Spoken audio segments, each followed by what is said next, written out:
Міне осындай керемет пирог дайын болды. Сіздер де жасап көріңіздер. Менің каналыма тіркеліп, лайк басып, комментарий жазып, қоңыраушаны басуды ұмытпаймыз.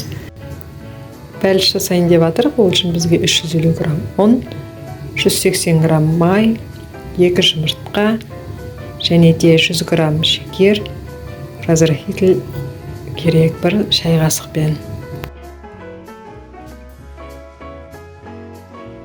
Дәмді қатты шығады.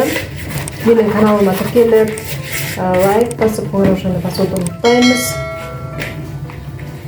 Осы бәлішті бала кезімізде көбірек жейтінбіз, өйткені анамыз осындай бәлішті жасайтын. Өйткені ол кезде біздің бала кезімізде газ, тегін газ болған жоқ, әрине.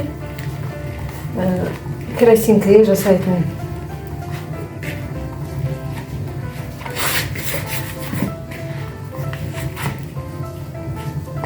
Біздің нанымыз дайын болды.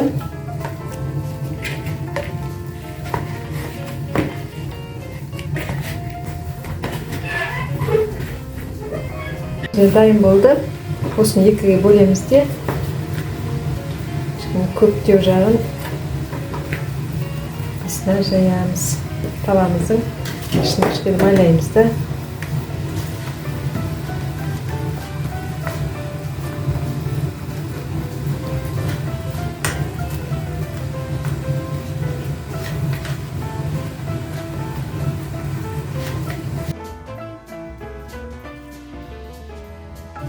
Бәлішіміздің наны көтеріп кетпеу үшін осылай істеп шанышқымен жасап аламыз да. Енді астына мынадай дайын алма вареньесін саламыз. Бұл вареньяның рецептісін осы каналдан көре аласыздар. Осы каналда бар, сол жерден тауып қарауыңызға болады.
Бала кезімізде алма ағашын өте жақсы көретінбіз. Алмаларды марқұм әкем үйдің алдында барлық